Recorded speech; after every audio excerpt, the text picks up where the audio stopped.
Welcome back to Karnataka findings. So ಇವತ್ತಿನ ಒಂದು special episode ಅಲ್ಲಿ ನಾವು ಸ್ಪೆಷಲ್ ರೆಸಿಪಿಯೊಂದಿಗೆ ಬಂದಿದ್ದೀವಿ.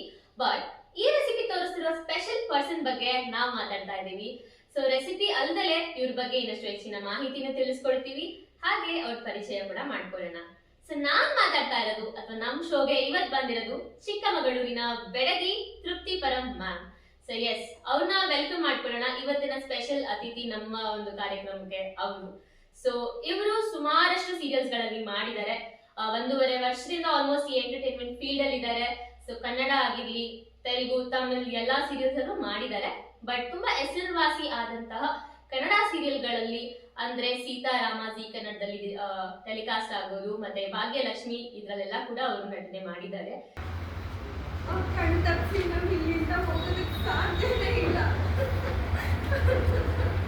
ಅವ್ನು ಹೇಳ್ದಾಗೆ ಆ ದೇವ್ರು ಕೂಡ ನಮ್ಮನ್ನು ಕಾಪಾಡಕ್ಕೆ ಇಲ್ಲಿ ಬರಲ್ಲ.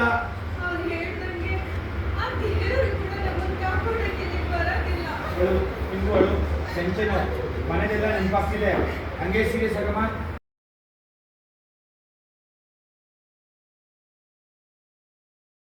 ಸೊ ತುಂಬಾ ಖುಷಿ ಇದೆ ಇವತ್ತು ಅವ್ರನ್ನ ನಮ್ಮ ಒಂದು ಕಾರ್ಯಕ್ರಮಕ್ಕೆ ಬರ್ಮಾಡ್ಕೊಳ್ತಾ ಇರೋದು. ಸೊ ಎಸ್, ಇನ್ನಷ್ಟು ಹೆಚ್ಚಿನ ಮಾಹಿತಿ ಅವ್ರ ಹತ್ರನೇ ತಿಳ್ಕೊಳ್ಳೋಣ. ಬನ್ನಿ, ಅವ್ರನ್ನ ವೆಲ್ಕಮ್ ಮಾಡೋಣ.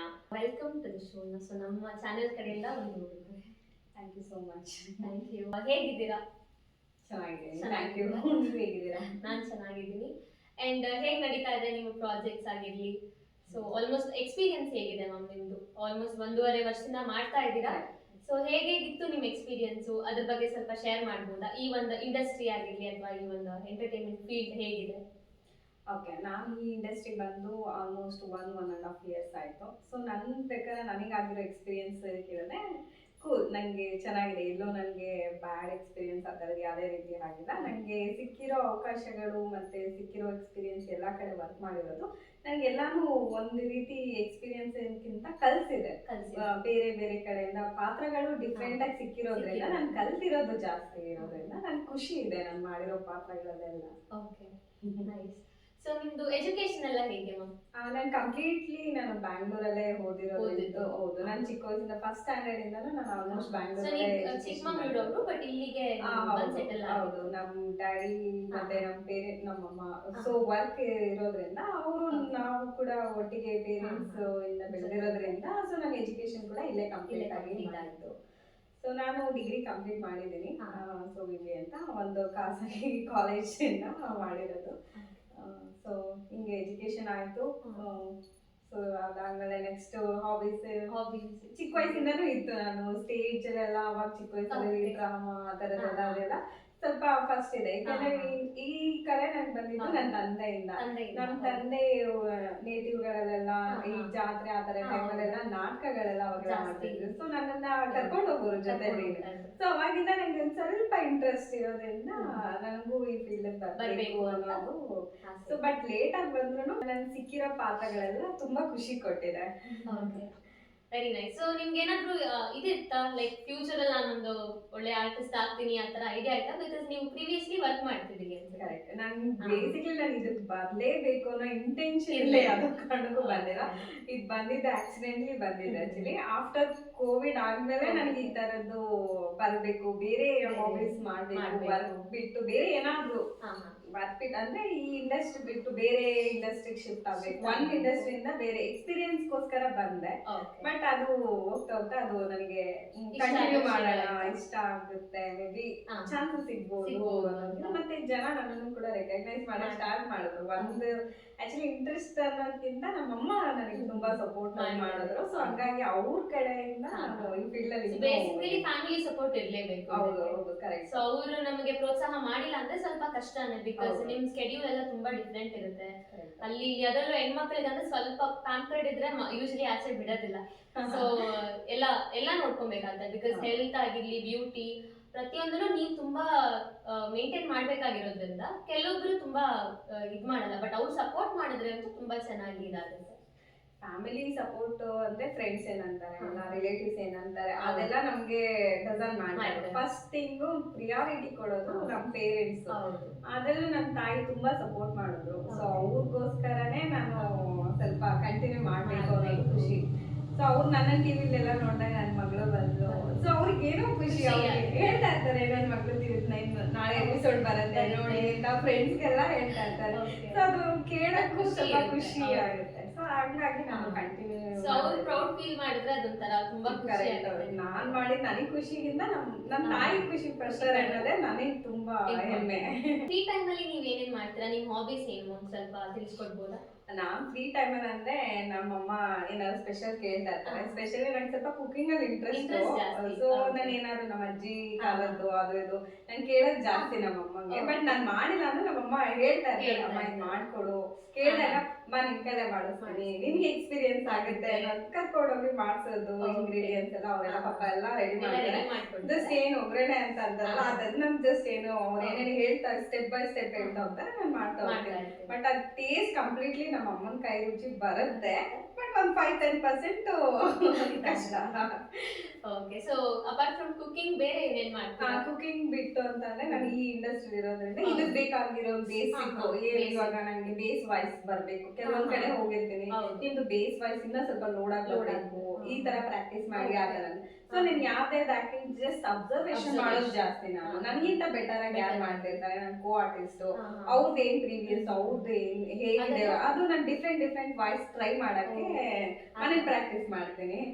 ನಾವ್ ಮಾಡೋದೆಲ್ಲ ನಮಗೆ ನಾವು ಚೆನ್ನಾಗೆ ಮಾಡ್ತಿದೀವಿ ಅನ್ನೋ ಫೀಲ್ ಅನ್ಸುತ್ತೆ. ಬಟ್ ಯಾರಾದ್ರೂ ಒಬ್ರು ಗೈಡ್ ಮಾಡೋದಕ್ಕಿದ್ರೆ ಇಟ್ ವಿಲ್ ಬಿ ಬೆಟರ್ ಆಗ್ತಾರೆ. ಸೊ ನಿಮಗೆ ಒಳ್ಳೆ ಪರ್ಸನಲ್ ಮ್ಯಾನೇಜರ್ ಅಮ್ಮನೇ ಇದ್ದಾರೆ, ಹಾಗಾಗಿ ತೊಂದರೆ ಇಲ್ಲ. ಓಕೆ, ಸೊ ಇದು ಬಿಟ್ಟು ಬೇರೆ ಏನೇನ್ ಮಾಡ್ತಾ ಇರ್ತೀರಾ? ಬೇರೆ ಏನಾದ್ರು ಅಂತ ಅಂದ್ರೆ ಆಲ್ಮೋಸ್ಟ್ ಬುಕ್ಸ್, ನಂಗೆ ಕಿಡ್ಸ್ ಬುಕ್ಸ್ ಸ್ಪೆಷಲ್. ನಂಗೆ ಲವ್ ಸ್ಟೋರೀಸ್ ಅದನ್ನು ಓದ್ತೀನಿ. ಅದ್ ಬಿಟ್ರೆ ಮಾಮೂಲಿ ಮಕ್ಳು ಸ್ಟೋರೀಸ್, ಚಿಕ್ಕದು ಪುಟ್ ಜೋಕ್ಸ್ ಗಳದ್ದು ಆ ತರದ್ದೆಲ್ಲ ಸ್ವಲ್ಪ ಮಾಡ್ತೀನಿ. ಸೊ ಅದೊಂಥರ ಮೈಂಡ್ ಕೂಡ ಫ್ರೀ ಆಗುತ್ತೆ. ಮೆಮೊರೀಸ್ ಆಗಿರೋ ಬುಕ್ಸ್ ಎಲ್ಲ ಓದಿದಾಗ ನಿಮಗೆ ಇನ್ನ ಏನೋ ಒಂದು ಹೊಸ ಐಡಿಯಾ ಆಗಿರ್ಲಿ, ಒಂದು ಕ್ಯಾರೆಕ್ಟರ್ ಬಗ್ಗೆ ನೀವು ನೋಡ್ತಿರ್ತೀರಾ, ಬುಕ್ ಮಾತ್ರ ಇರಲ್ಲ. ಸೊ ಪ್ರತಿಯೊಂದು ಕ್ಯಾರೆಕ್ಟರ್ ನೀವು ಅನಲೈಸ್ ಮಾಡಿದಾಗ ಇನ್ನ ಚೆನ್ನಾಗಿ. Okay, very nice. ಸೊ ನೀವೇನಾದ್ರೂ ಒಂದು ಟಿಪ್ ಕೊಡಕ್ ಇಷ್ಟಪಟ್ರೆ, ಸೊ ಈ ಫೀಲ್ಡ್ ಬರ್ಬೇಕು ಅನ್ನೋರಿಗೆ ಅಥವಾ ಏನಾದ್ರು ಆಸೆ ಇರೋರು, ಮಾಡ್ಲಿಂಗ್ ಅಲ್ಲಿ ಇರೋರು, ಸೊ ಅವ್ರಿಗೆ ಏನ್ ಹೇಳಕ್ ಇಷ್ಟಪಡ್ತೀರಾ?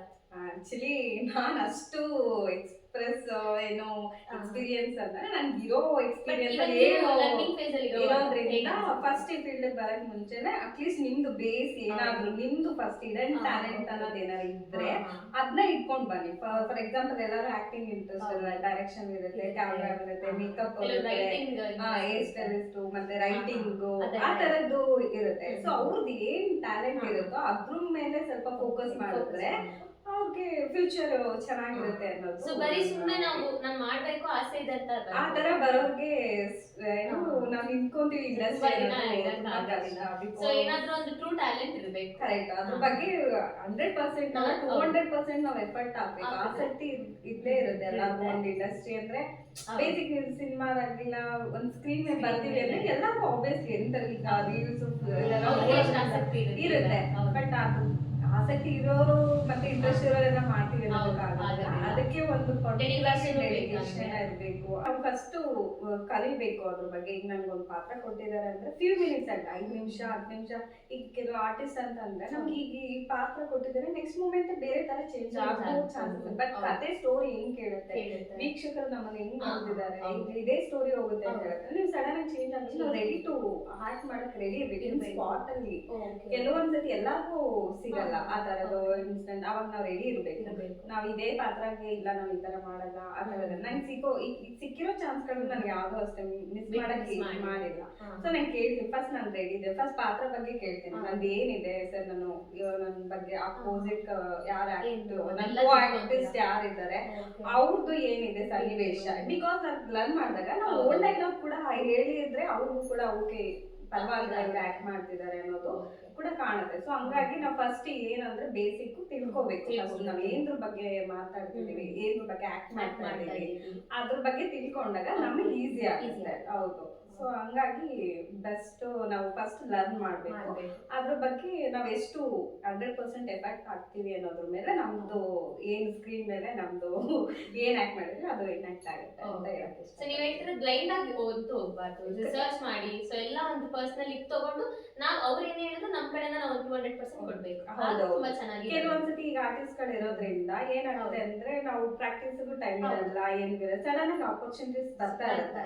ಸೊ ಅಂತ ಟೈಮಲ್ಲೂ ಕೂಡ ನಮಗೆ ರೆಡಿ ಆಗೋ ಟೈಮಲ್ಲಿ ಇಲ್ಲ ನಾವು ಕಾಸ್ಟ್ಯೂಮ್ ಹಾಕೊಳ್ಳೋ ಟೈಮಲ್ಲಿ ಫಸ್ಟ್ ಹೋಗಿದ ತಕ್ಷಣ ಒಬ್ರು ಇರ್ತಾರೆ ನಮ್ಗೆ ಅಸೆಂಟ್ ಮಾಡಕ್, ಯಾರು ಒಬ್ರು ಇರ್ತಾರೆ ಅಸಿಸ್ಟೆಂಟ್ ಡೈರೆಕ್ಟರ್. ಸೊ ಫಸ್ಟ್ ಅವ್ರ ಹತ್ರ ಕೇಳಿದ್ರು ಆ ಟೈಮ್ ಅಲ್ಲಿ ನಾವು ಊಟ ಮಾಡೋ ಟೈಮಲ್ಲೋ ಇಲ್ಲ ನಮ್ಗೆ ಗೇಸ್ಟ್ ಅಲ್ಲಿ ಯಾರು ಮಾಡ್ತಾರೆ ಆ ಟೈಮ್ ಅಲ್ಲಿ ನಾವ್ ಏನ್ ಕಲಿಬಹುದು ಅದ್ರ ಬಗ್ಗೆ ಒಂದ್ 5 minutes ಅಂತೂ ಸಿಕ್ಕೇ ಸಿಗುತ್ತೆ. ಇಲ್ಲೇ ಹೋದ್ರು ಎಂತ ಆಕ್ಟಿಂಗ್ ಎಂತ ಬಿಸಿ 5 minutes, ಈಗ ತಾನೇ 10 minutes ಇನ್ 1 hour ಅಲ್ಲಿ ಬರ್ಬೇಕು, ಇನ್ half an hour ಅಲ್ಲಿ ಬರ್ಬೇಕು ಅಂದ್ರೂ ನಮ್ಗೆ ಏನೇ ರೆಡಿ ಆಗೋ ಟೈಮ್ ಅಲ್ಲಿ ಅಂತೂ ಸಿಕ್ಕೇ ಆ ಬ್ರೇಕ್ ಟೈಮ್ ಅಲ್ಲಿ ನಾವು ಎಷ್ಟು ಕೊಡಕ್ಕಾಗುತ್ತೋ ನಮ್ ಕಡೆ ಎಷ್ಟು ಬೆಸ್ಟ್ ಕೊಡಕ್ಕಾಗುತ್ತೋ ಅಷ್ಟು ಟ್ರೈ ಮಾಡ್ಬೇಕು ಅಂತ ನಾನು ಹೇಳ್ತೀನಿ. ಸೊ ತೆಲುಗು, ತಮಿಳ್ ಅಂಡ್ ಕನ್ನಡ ಎಲ್ಲಾದ್ರಲ್ಲೂ ಮಾಡ್ತಾ ಇದ್ದೀರಾ. ಸೊ ಹೇಗಿದೆ ಎಕ್ಸ್ಪೀರಿಯನ್ಸ್ ಅಂತ? ಸೊ ಅಲ್ಲಿನ ಆಡಿಯನ್ಸ್ ಹೇಗೆ, ಅಲ್ಲಿ ಯಾವ ತರ ಡೈರೆಕ್ಟರ್ಸ್ ಆಗಿರ್ಲಿ, ಆಕ್ಟಿಂಗ್ ವೇ ಇಲ್ಲಿ ಹೇಗೆ, ಸೊ ಅದೇನಾದ್ರೂ ಸ್ವಲ್ಪ ಶೇರ್ ಮಾಡ್ಬೋದಾ? ಓಕೆ. ನಾನು ಕನ್ನಡ ಫಸ್ಟ್ ಸ್ಟಾರ್ಟ್ ಮಾಡೋದಕ್ಕಿಂತ ಫಸ್ಟ್ ಬಂದಿದ್ದೆ ತೆಲುಗು ಯೂನಿಟಲ್ಲಿ. ಸೊ ತೆಲುಗು ನನಗೆ ಫಸ್ಟ್ ಆಪರ್ಚುನಿಟಿ, ನನಗೆ ಒಬ್ರು ಫ್ರೆಂಡ್ ಇರುತ್ತೆ ಸ್ಟೂಡೆಂಟ್, ಸೊ ಅವ್ರ ಕಡೆಯಿಂದ ಆಪರ್ಚುನಿಟಿ ಸಿಕ್ಕಿ ನಾನು ಅದ್ರಲ್ಲಿ ಸ್ವಲ್ಪ ಕಂಟಿನ್ಯೂ ಮಾಡಿದೆ. ಅಲ್ಲಿ ಹೇಗೆ ಅಂದ್ರೆ ವಾಯ್ಸ್ ಡಬ್ಬಿಂಗ್ ಮಾಡ್ತಾರೆ, ನಮ್ದೇ ಓನ್ ವಾಯ್ಸ್, ಅದೊಂದು ನಮ್ಗೆ ಒಂದು ಪ್ಲಸ್ ಆಗುತ್ತೆ, ಸ್ವಲ್ಪ ಮೈನಸ್ ಆಗುತ್ತೆ. ಬಟ್ ಅಲ್ಲಿ ಮಾಡಿದ್ದು ಅಲ್ಲಿ ಎಕ್ಸ್ಪೀರಿಯನ್ಸ್ ಅಂದ್ರೆ ಖುಷಿ ಆಯ್ತು. ಅಲ್ಲಿನ ಜನಗಳು ನಮ್ ತೆಲುಗು ಸೀರಿಯಲ್ ನಡೀತಿದ್ರು, ಅಲ್ಲಿನ ವರ್ಕ್ ಸಹ ಕಲಾವಿದರೆಲ್ಲ ಸಿಗೋರೆಲ್ಲ ಸ್ವಲ್ಪ ಕನ್ನಡ ಮಾತಾಡ್ತಾರೆ, ನಮ್ಮ ಹತ್ರ ನಮ್ ಲ್ಯಾಂಗ್ವೇಜ್ ಕೂಡ ಮಾತಾಡ್ತಾರೆ. ಸೊ ಖುಷಿ ಆಗಿದೆ ನಮ್ಗೆ ತೆಲುಗು ಆಗ್ಲಿ. ನಾನ್ ನೋಡ್ದಂಗೆ ತುಂಬಾ ಜನ ಕನ್ನಡ ಅವರು ಕೂಡ ಅಲ್ಲಿ ಆಕ್ಟ್ ಮಾಡೋರೆಲ್ಲ ಇದ್ದಾರೆ. ಹೌದು, ಆಲ್ಮೋಸ್ಟ್ ಈಗ 50-60% ಎಲ್ಲ ನಮ್ ಕನ್ನಡ ಇಂಡಸ್ಟ್ರಿಯವರೇ ಆಲ್ಮೋಸ್ಟ್ ಮಾಡ್ತಾ ಇದಾರೆ. ಸೊ ಖುಷಿ ಆಗುತ್ತೆ. ಎಲ್ಲೇ ಆಗ್ಲಿ ಈಗ ನಮ್ಗೆ ಗೊತ್ತಿಲ್ದಿರೋ ಭಾಷೆ ಎಲ್ಲೋ ಹೋದಾಗ ನಮ್ಮವ್ರಿದ್ದಾರೆ, ನಮ್ ಭಾಷೆ ಮಾತಾಡ್ತಿದ್ದಾರೆ, ಹ್ಯಾಪಿ, ನಮ್ಗೆ ತುಂಬಾ ಖುಷಿ ಆಗುತ್ತೆ. ತಮಿಳಲ್ಲಿ ಹೇಗಿತ್ತು ನಿಮ್ಮ ಎಕ್ಸ್ಪೀರಿಯನ್ಸ್? ತಮಿಳ್ ಅಂದ್ರೂ ಅದು ಅಷ್ಟೇ, ಅದು ಕೂಡ ಅಲ್ಲಿ ಕೂಡ ಸ್ವಲ್ಪ ವಾಯ್ಸ್ ನಂಗೆ, ಯಾಕಂದ್ರೆ ತೆಲುಗು ಸ್ವಲ್ಪ ಕನ್ನಡ ಮಾತಾಡೋದ್ರೆ ಈಸಿ ಆಯ್ತು, ಬಟ್ ತಮಿಳು ನಂಗೆ ಟ್ವಿಸ್ಟ್ ಆಗ್ತಾ ಅದೆಲ್ಲ ನಂಗೆ ಕೆಲವೊಂದು ಕಷ್ಟ. ಕರೆಕ್ಟ್. ಬಟ್ ಕೆಲವೊಂದು ಓಕೆ. ಅದಕ್ಕೆ ಅವರು ಪಾಪ ನಮ್ಗೆ ಸಿಕ್ಕಿರೋ ಡೈರೆಕ್ಟರ್ ಅವ್ರಿಗೆ ಸ್ವಲ್ಪನೇ ಶಾರ್ಟ್ ಆಗಿದ್ದಾರೆ, ಯಾಕೆಂದ್ರೆ ನನಗೆ ಸ್ವಲ್ಪ ತಮಿಳ್ ಟ್ವಿಸ್ಟ್ ಆಗ್ತಿಲ್ದಿರೋದ್ರಿಂದ ಪಾಪ ಅವ್ರು ಸಿಕ್ಕಿರೋ ಡೈರೆಕ್ಟರ್ ನಂಗೆ ಹೇಳ್ತಾ ಇದ್ರು ಈ ಸ್ವಲ್ಪನೇ ಲೆಂತಿ ಡೈಲಾಗ್ ಅನ್ನ ಶಾರ್ಟ್ ಮಾಡಿ ನನಗೆ ಕೊಟ್ರು. ಸೊ ಅದು ಕೂಡ ತುಂಬಾ ಖುಷಿ ಇದೆ ನನಗೆ. ಸೊ ಯಾವ ಕ್ಯಾರೆಕ್ಟರ್ಸ್ ಅಲ್ಲಿ ಕಾಣಿಸ್ಕೊಂಡಿದ್ರಿ ಸೀರಿಯಲ್ಸ್ ಅಲ್ಲಿ, ತಮಿಳ್, ತೆಲುಗು? ಸೊ ನಾನು ತೆಲುಗು ಫಸ್ಟ್ ಮಾಡಿದ್ದು ಹನುಮಂಟನೇನೋ ಅನ್ನೋ ಸೀರಿಯಲ್ ಅಲ್ಲಿ, ಅದರಲ್ಲಿ ಎಕ್ಸ್ ಲವರ್ ಆಗಿ ಕ್ಯಾರೆಕ್ಟರ್ ಪ್ಲೇ ಮಾಡಿದ್ದೀನಿ. ಅದು ಬಿಟ್ಟರೆ ತಮಿಳ್ ಅಂತ ಗೌರಿ ಸೀರಿಯಲ್, ಅದು ಒಂದು ದೇವ್ರ ಪಾತ್ರ ಸೀರಿಯಲ್, ಅದು ಕಂಟೆಂಟ್ ಅದಿರೋದ್ರಿಂದ ಸೊ ಹೀರೋಯಿನ್ ಫ್ರೆಂಡ್ ಆಗಿ ನಾನು ಆಕ್ಟ್ ಮಾಡಿದ್ದೀನಿ. ಸ್ವಲ್ಪ ಟ್ರೆಡಿಷನಲ್ ರೋಲ್ ಅನ್ಸುತ್ತೆ ನೀವು. ಹೌದು, ತುಂಬಾ ಟ್ರೆಡಿಷನಲ್. ಬಟ್ ಅದು ಆ ಸೀರಿಯಲ್ ಅಲ್ಲಿ ನನಗೆ ಆಲ್ರೆಡಿ ಮದುವೆ ಆಗಿದೆ. ಸೊ ಅದು ಸ್ವಲ್ಪ ಕಾಮಿಡಿ, ಸ್ವಲ್ಪ ಚೆನ್ನಾಗಿತ್ತು. ಎಕ್ಸ್ಪೀರಿಯನ್ಸ್ ಡಿಫರೆಂಟ್ ಇರುತ್ತೆ ನಿಮಗೆ. ಹೌದು, ನಾನು ಆ ಸೆಟ್ ಅಲ್ಲಿ ನಾನು ತುಂಬಾ ಎಂಜಾಯ್ ಮಾಡಿದ್ದೀನಿ. ಹೌದು. ಸೊ ಕನ್ನಡಕ್ಕೆ ಬರೋದಾದ್ರೆ ಭಾಗ್ಯಲಕ್ಷ್ಮಿ, ಸೀತಾರಾಮ ಇದೆಲ್ಲ ಒನ್ ಆಫ್ ಲೈಕ್ ಇವಾಗಿರೋದ್ರಲ್ಲಿ ಟ್ರೆಂಡಿಂಗ್ ಅಂಡ್ ತುಂಬಾ ಜನ ಅದಕ್ಕೆ ಫ್ಯಾನ್ಸ್ ಇದ್ದಾರೆ ಆ ರೋಲ್ ಅಲ್ಲಿ. ನಮ್ಮ ಮನೆಯಲ್ಲಂತೂ ಭಾಗ್ಯಲಕ್ಷ್ಮಿ ನಮ್ಮ ಅಜ್ಜಿ ಮಿಸ್ಸೇ ಮಾಡಿದಿಲ್ಲ. ಸೊ ನಾನ್ ನೋಡಿದಾಗ ನೀವ್ ಕಾಣಿಸ್ಕೊಂಡಿದ್ದು ಆ ಒಂದು ಶೆಫ್ ರೋಲ್ ಅಲ್ಲಿ ಅನ್ಸುತ್ತೆ, ಅವ್ರ ಫ್ರೆಂಡ್ ಆಗಿ ಇದ್ರಲ್ಲಿ ತುಂಬಾ ಚೆನ್ನಾಗಿ ಮೂಡ್ ಬರ್ತಿದೆ ಫಸ್ಟ್ ಆಫ್ ಆಲ್ ಅದು. ಸೊ ಆ ಎಕ್ಸ್ಪೀರಿಯನ್ಸ್ ಹೇಗಿತ್ತು ಕನ್ನಡದಲ್ಲಿ? ನನ್ಗೆ ಕನ್ನಡ ತುಂಬಾ ಖುಷಿ ಕೊಟ್ಟಿದೆ. ಯಾರಿಗೇ ಆಗ್ಲಿ ತಮ್ಮ ಮಾತೃ ಲ್ಯಾಂಗ್ವೇಜ್ ಮಾಡೋದ್ರಿಂದ ಎಲ್ರಿಗೂ ಖುಷಿ ಆಯ್ತು. ಮತ್ತೆ ಅದು ಕಾನ್ಫಿಡೆಂಟ್ ಇರುತ್ತೆ, ನಮ್ ಲ್ಯಾಂಗ್ವೇಜ್ ನಾವ್ ಏನ್ ಒಂದ್ ಎಕ್ಸ್ಟ್ರಾ ಡೈಲಾಗ್ ಸೇರ್ಸ್ಕೋಬಹುದು, ಅಲ್ಲಿ ನಮ್ಗೆ ಗೊತ್ತಾಗುತ್ತೆ ನಮ್ಗೆ ಈ ಆಕ್ಟ್ ಟೈಮಲ್ಲಿ ಇದೇ ಡೈಲಾಗ್ ಇರ್ಬೇಕು ಅನ್ನೋದನ್ನ ಆಡ್ ಮಾಡ್ಕೊಂಡು ಹೋಗ್ಬೋದು. ಸೊ ಅದು ಕೂಡ ನಂಗೆ ಒಳ್ಳೆ ಎಕ್ಸ್ಪೀರಿಯನ್ಸ್ ಆಯ್ತು. ಸುಷ್ಮಾ ಅವ್ರ ಜೊತೆ ಸುಷ್ಮಾ ಅವ್ರಿದ್ರು ನನಗೆ. ಸೊ ಅವ್ರಿಬ್ರು ಜೊತೆನೂ ನಾನು ಸ್ಕ್ರೀನ್ ಶೇರ್ ಮಾಡ್ಕೊಂಡಿದ್ದೆ, ನಂಗೆ ತುಂಬಾ ಖುಷಿ ಕೊಟ್ಟಿದೆ. ಅದು ನಂಗೆ ತುಂಬಾ ರೆಕಗ್ನೈಸ್ ಕೊಟ್ಟಿದ್ದಂತ ಸೀರಿಯಲ್, ಒಳ್ಳೆ ರೆಕಗ್ನಿಷನ್ ಸಿಗುತ್ತೆ. ಅಂಡ್ ಅದು ನನ್ಗೆ ಆಕ್ಚುಲಿ ನಿಮ್ಮನ್ನ ನೋಡಿದಾಗ ಫಸ್ಟ್ ನಂಗೆ ಅದ್ರಲ್ಲೇ ರೆಕಗ್ನೈಸ್ ಮಾಡಕ್ಕೆ ತುಂಬಾ ಚೆನ್ನಾಗಿತ್ತು. ಅಂದ್ರೆ ಇದನ್ನೇ ಕಂಪ್ಲೀಟ್ ಆಗಿ ಚೆನ್ನಾಗಿ ಮೂಡ್ ಬಂತು. ಸೊ ಎಸ್, ಒಳ್ಳೊಳ್ಳೆ ಆಕ್ಟರ್ಸ್ ಅವ್ರ ಜೊತೆ ನೀವು ಆಕ್ಟ್ ಮಾಡಿರೋದು ಅಂಡ್ ನಾವು ನಿಮ್ ಜೊತೆ ಇವತ್ತು ಅದನ್ನೆಲ್ಲ ಕೇಳಿದ್ರೆ ನಮಗ್ ತುಂಬಾ ಖುಷಿ ಇದೆ. Thank you. ಸೊ ಸೀತಾರಾಮದಲ್ಲಿ ಯಾವ ಪಾತ್ರ? ಸೀತಾರಾಮನು ಕೂಡ ಅದು ಕೂಡ ಒಬ್ರು ಹೀಗೆ ಫ್ರೆಂಡ್ ಏಜೆಂಟ್ ಕಡೆಯಿಂದಾನೆ ಸಿಕ್ಕಿದ್ದು. ಅದು ಕೂಡ ಸುಮಾರು ಒಂದು 3-4 months office scenes, first day starting scene ಬಂದಾಗ ಅವಾಗ ಆಫೀಸ್ ಕೊಲೀಗ್ ಆಗಿ ನಾನು ಅವ್ರ ಜೊತೆ ವರ್ಕ್ ಮಾಡಿದ್ದೀನಿ. ಆಲ್ಮೋಸ್ಟ್ ಲೀಡ್ ಕ್ಯಾರೆಕ್ಟರ್ಗಳು ಸೀತಾ ಅವ್ರಾಗಿರ್ಬೋದು, ರಾಮ್ ಅವ್ರಾಗಿರ್ಬೋದು, ಅಶೋಕ್, ಪ್ರಿಯಾ ಅವ್ರಗಳ ಜೊತೆ ಎಲ್ಲ ನಾನು ಆಫೀಸ್ ಕೊಲೀಗ್ ಆಗಿ ವರ್ಕ್ ಮಾಡಿದ್ದೀನಿ. ಅದು ಕೂಡ ಸೀರಿಯಲ್ ಸ್ವಲ್ಪ ಅದು ಕೂಡ ರೆಕಗ್ನೈಸ್ ಸಿಕ್ಕಿದಂತ ಸೀರಿಯಲ್. ಸೊ ನಾನು ಅವೆರಡು ಸೀರಿಯಲ್ಗೆ ಯಾರು ನನಗೆ ರೆಫರ್ ಮಾಡಿ ನನಗೆ ಇನಿಷಿಯೇಟಿವ್ ಡೈಲಾಗ್ ಕೊಟ್ಟು ಇದೆಲ್ಲ ಮಾಡಿದ್ರು ಅವ್ರಿಗೆಲ್ಲ ನಾನು ಥ್ಯಾಂಕ್ಸ್ ಹೇಳಕ್ ಇಷ್ಟಪಡ್ತೀನಿ. Thank you. ಸೊ ಚಿಕ್ಕಮಂಗ್ಳೂರ್ ಅಂತ ಹೇಳಿದ್ರೆ ಅಲ್ಲಿರೋರು ಎಲ್ಲಾರು ಒಳ್ಳೆ ಬ್ಯೂಟೀಸ್. ಆಕ್ಚುಲಿ ಹೇಳ್ಬೇಕಂದ್ರೆ ಆಲ್ಮೋಸ್ಟ್ ನಮ್ ಕನ್ನಡ ಇಂಡಸ್ಟ್ರಿ ತುಂಬಾ ಜನ ಬಂದಿರೋದು ಆಲ್ಮೋಸ್ಟ್ ಆ ಕಡೆನೇ ಮಾಡಿ ಕೂರ್ಗ ಚಿಕ್ಕಮಗಳೂರು ಈ ಕಡೆ. So Okay. ನೀವು ಅಷ್ಟೇ ಸುಂದರವಾಗಿದ್ದೀರಾ Thank you. ಚಿಕ್ಕಮಗಳೂರು. ಅದಕ್ಕೆ ನನ್ಗೆ ಒಂಥರ ತುಂಬಾ ಒಂಥರ ಫ್ಯಾಸಿನೇಟಿಂಗ್ ಅನ್ಸುತ್ತೆ ನೋಡುವಾಗ, ಅಷ್ಟು ಚೆನ್ನಾಗಿದ್ದೀರಾ. ಸೊ ನಿಮ್ಮ ಚೈಲ್ಡ್ಹುಡ್ ಎಲ್ಲ ಹೇಗಿತ್ತು? ಚಿಕ್ಕಮಗಳೂರಲ್ಲಿ ಇದ್ದಾಗ ಹೋಗ್ಬೇಕು ಬರೋದಿದ್ರೆ ಹೇಗಿತ್ತು? ಚಿಕ್ಕಮಂಗ್ಳೂರ್ ಅಂತಂದ್ರೆ ಬೇಸಿಕ್ ಅದು ನನ್ನ ತಂದೆ ಊರು. Okay, ತಂದೆ ಊರು. ನನ್ನ ತಾಯಿ ಊರು ಬಂದು ಹಾಸನ. ಸೊ ನಾನು ಹೆಚ್ಚು ಸಮಯ ಕಳೆದಿದ್ದು ನನ್ನ ತಂದೆ ಚಿಕ್ಕಮಂಗ್ಳೂರು ಆಗಿರೋದ್ರಿಂದ. ಸೊ ನಮ್ಮ ಅಜ್ಜಿ ತಾತ ಇರೋವರೆಗೂ ನಾವು ಫೆಸ್ಟಿವಲ್ ಅಂತ ಅಂದ್ರೆ ನಮ್ದು ಜಾಯಿಂಟ್ ಫ್ಯಾಮಿಲಿ. ಸೊ ನಮ್ ಪೇರೆಂಟ್ಸ್ ಅಂದ್ರೆ ನಮ್ಮ ತಂದೆಗೆ ಟೋಟಲ್ 8 ಮೆಂಬರ್ಸ್. ಅಂದ್ರೆ ಅವ್ರೆ 8 ಜನ ಇದ್ರು, ಅಣ್ಣ ತಮ್ಮ ಅಕ್ಕ ತಂಗಿ ಎಲ್ಲ ಸೇರಿ ನಮ್ಮ ತಾತಾಗೆ ಟೋಟಲ್ 8 ಮೆಂಬರ್ಸ್. ಅದ್ರಲ್ಲಿ ನಮ್ಮ ತಂದೆನೆ ಫಸ್ಟ್. ನಮ್ಮ ತಂದೆಗಿಂತ ಇನ್ನೊಬ್ರು ಅಕ್ಕ. ಬಟ್ ಮಗ ಅಂತ ಬಂದಾಗ ನನ್ನ ತಂದೆ ನಾವೇ ಫಸ್ಟ್. ಸೊ ಬೇಬಿ ಆಗಿರೋದ್ರಿಂದ ಸ್ವಲ್ಪ ಜವಾಬ್ದಾರಿ ಕೂಡ ಇದ್ದಿತ್ತು. ಬಟ್ ನಾನು ಅವಾಗ ಸ್ವಲ್ಪ ಚಿಕ್ಕವಳು, ಯಾಕಂದ್ರೆ ನನಗೆ ಎಲ್ಡರ್ ಸಿಸ್ಟರ್ ಇತ್ತು. ಸೊ ಹಾಗಾಗಿ ಬಟ್ ನಮ್ ಕಸಿನ್ಸ್ ಎಲ್ಲ ಸೊ ನಿಮ್ ಕಸಿನ್ಸ್ ತುಂಬಾ ಜನ ಇದ್ದೀರಾ ಅನ್ಸುತ್ತೆ ಡ್ಯಾಡ್ ಸೈಡ್. ಹೌದು, ಎಲ್ಲಾರ್ಗು 2 ಇಲ್ಲ 3 16ರಿಂದ 20 ಜನ ನಿಮ್ ಕಸಿನ್ಸ್ ಇದ್ದೀರಾ ಫುಲ್. ಸೊ ನಾವು ಫಸ್ಟ್ ಫೆಸ್ಟಿವಲ್ ಅಂತ ಏನೋ ಬಂದ್ರೆ ಊರ ಹಬ್ಬ ಜಾತ್ರೆ ಅಂತ ಏನೋ ಬಂದಾಗ ಅವಾಗ ಸೇರ್ತಾ ಇದ್ವಿ. Full fun. ಏನಂದ್ರೆ ಅಪ್ಪ ಎಷ್ಟು ಮೆಸಿ ಅದೆಲ್ಲ ನಾವೇನು ನೋಡ್ತಾರೆ. ಬಟ್ ನಮ್ಮ ಅಜ್ಜಿ ತಾತ ತುಂಬಾ ಸಪೋರ್ಟ್ ಮಾಡೋರು. ಮಕ್ಳಂತಲ್ಲ, ಮಕ್ಳು ನಾವ್ ಎಷ್ಟೇ ತಂದ್ರೆ ಏನೇ ಮಾಡಿದ್ರು ಹೊಡಿಯೋದಾಗ್ಲಿ ಬೈಯೋದಾಗ್ಲಿ ಏನು ಮಾಡ್ತಾ ಇರ್ಲಿಲ್ಲ. ಮತ್ತೆ ನನ್ನ ಫ್ಯಾಮಿಲಿ ಕೂಡ ಅಷ್ಟೇ ಸಪೋರ್ಟಿವ್ ಇರ್ತಿದ್ರು. ನನ್ನ ಕಸಿನ್ಸ್ ಅಂತ ಬಂದ್ರೆ ಎಲ್ಲಾರು ಫನ್ ಆಗಿ ಈಗ ಏಜ್ ವೈಸ್ ಡಿಫ್ರೆನ್ಸ್ ಆತರ ಏನಿರಲಿಲ್ಲ. ಎಲ್ಲಾರು ಸೇರ್ತಾ ಫೆಸ್ಟಿವಲ್ಸ್ ಇದ್ದಾಗ ಎಲ್ಲ ಮಕ್ಳು ತರನೇ ಆಟ ಆಡ್ತಿದ್ವಿ. ಮತ್ತೆ ಈ ಕಾಮನ್ ಆಗಿ ಫ್ಯಾಮಿಲಿ ಅಂತ ಬಂದ್ರೆ ಅಂತ್ಯಾಕ್ಷರಿ ಅದು ಇದು ಮಾಡ್ತಾರೆ. ಬಟ್ ನಮ್ಮ ಫ್ಯಾಮಿಲಿ ಕಾಮನ್ ಅಂತ ಬಂದ್ರೆ ಜಾಸ್ತಿ ನಾಟಕಗಳು, ಡ್ರಾಮಾಗಳು, ಈಗ ಏನಾದ್ರು ಮ್ಯೂಸಿಕ್ ಎಲ್ಲ ಆಡ್ತಾರೆ. ಬಟ್ ನೀವು ನಾಟಕನೇ ಮಾಡ್ತೀರಾ, ಆಕ್ಟಿಂಗ್ ಎಲ್ಲ ಈ ತರ ನಿನ್ ಪೇರ್ ಅಂತ ಕೊಡೋರು. ಸೊ ನಾವ್ ಹಿಂಗೆ ಮಾಡ್ಬೇಕು. ಇವಾಗ ಫಸ್ಟ್ ನಮ್ ಡ್ಯಾಡಿ ಮಮ್ಮಿದು ಅವ್ರು ಹೆಂಗಿರ್ತಾರೆ ನಾವು ಆಕ್ಟ್ ಮಾಡೋದು. ಈಗ ನಮ್ ಅಂಕಲ್ ನಮ್ಮ ಆಂಟಿ ಹೆಂಗಿರ್ತಾರೆ ಅವ್ರ ಬಗ್ಗೆ ನಾವು ಸುಮ್ನೆ ಏನಾದ್ರು ಫನಿ ಆಗಿರೋದು, ಇಲ್ಲ ನಾವೇನೋ ನೋಡಿದ್ದು ಜಗಳ ಆಡಿರೋದು ಫನಿ ಆಗಿ, ಈ ತರದೆಲ್ಲ ನಾವು ಸುಮ್ನೆ ಇರೋ ಫ್ಯಾಮಿಲಿ ಜೊತೆ ಎಲ್ಲ ಸೇರ್ಕೊಂಡು ಶೇರ್ ಮಾಡ್ತಾ ಇದ್ವಿ. ಅದೊಂದು ತುಂಬಾ ಖುಷಿ ಕೊಟ್ಟಿದೆ. ಈ ನಮ್ಮ ಅಮ್ಮ ಫ್ಯಾಮಿಲಿ ಕಸಿನ್ಸ್ ಅಂದ್ರೆ ಅವರು ಕೂಡ ನಂಗೆ ಕ್ಲೋಸ್ ಇರೋದ್ರಿಂದ. ಸೊ ನಮ್ದು ಬಟ್ ಆದ್ರೆ ಹೆಚ್ಚು ಸಮಯ ಕಳೆದಿತ್ತು ಚೈಲ್ಡ್ಹುಡ್ ಅಲ್ಲಿ, ಸ್ಪೆಷಲಿ ನಮ್ ತಂದೆ ಫ್ಯಾಮಿಲಿ. ಬಟ್ ಈಗಿನ ಇದ್ರಲ್ಲಿ ಕಳಿತಿರೋದು ಜಾಸ್ತಿ ನಮ್ಮಮ್ಮ ಫ್ಯಾಮಿಲಿ ಕಡೆ ಕಸಿನ್ಸ್ ಜೊತೆ. ಅವರು ಕೂಡ ತುಂಬಾ ಕ್ಲೋಸ್ ಇದ್ದಾರೆ. ಎಲ್ರು ನನಗೆ ಇಷ್ಟ ಪಡ್ತಾರೆ. ಮತ್ತೆ ನಾ ಈ ಇಂಡಸ್ಟ್ರಿಯಲ್ಲಿ ಎಲ್ಲಾರು ಒಂದೊಂದು ಫೀಲ್ಡ್. ನಾನು ಕಸಿನ್ಸ್ ಎಲ್ಲ ಬೇರೆ ಬೇರೆ ಡೈವರ್ಸಿಫೈಡ್. ಕರೆಕ್ಟ್. ಸೊ ಯಾರಿಗೂ ಈ ಇಂಡಸ್ಟ್ರಿಗೆ ಬರ್ಬೇಕು ಅಂತ ಇಂಟ್ರೆಸ್ಟ್ ಇತ್ತೋ ಇಲ್ವೋ ಅದು ಗೊತ್ತಿರ್ಲಿಲ್ಲ ನನಗೆ. ಬಟ್ ನನಗೆ ಆಕ್ಸಿಡೆಂಟ್ಲಿ ಇಂಡಸ್ಟ್ರಿಗೆ ಬಂದೆ. ಈಗ ನಿಮಗೆ ಚೆನ್ನಾಗಿ ಅನ್ನಿಸ್ತಾ ಇದೆ. ಕರೆಕ್ಟ್. ನಾನು ಬೇಸಿಕಲಿ ಒಂದ್ ಖಾಸಗಿ ಕಂಪ್ನಿಗಳಲ್ಲಿ ಫಸ್ಟ್ ನಾನು ಎಜುಕೇಶನ್ ಆಗಿದ ತಕ್ಷಣ ನಾನು ಒನ್ ಇಯರ್ಸ್ ಎಕ್ಸ್ಪೀರಿಯನ್ಸ್ ಆಗಿದೆ ಕಂಪ್ನಿಗಳಲ್ಲಿ ಮಾಡಿದ್ದೀನಿ. ಅದಾದ್ಮೇಲೆ ಆಫ್ಟರ್ ಕೋವಿಡ್ ಆದ್ಮೇಲೆ ನಾನು ಈ ಇಂಡಸ್ಟ್ರಿಗೆ ಬಂದಿದ್ದು. ಸೀರಿಯಲ್ಸ್ ಈಗೆಲ್ಲ ತಿರುಗ್ತಾರೆ, ಏನ್ ಮಾಡ್ತಾ ಇದ್ದೀರಾ? ಅದ್ರ ಜೊತೆ ಹಾಗೆ ಮೂವಿ ಕೂಡ ಜಂಪ್ ಆಗೋ ಆಸೆ ಇದೆಯಾ, ಅಥವಾ ಯಾವ್ದಾದ್ರು ಈಗ ನೆಕ್ಸ್ಟ್ ಪ್ರಾಜೆಕ್ಟ್ಸ್ ಬರ್ತಾ ಇದೆಯಾ?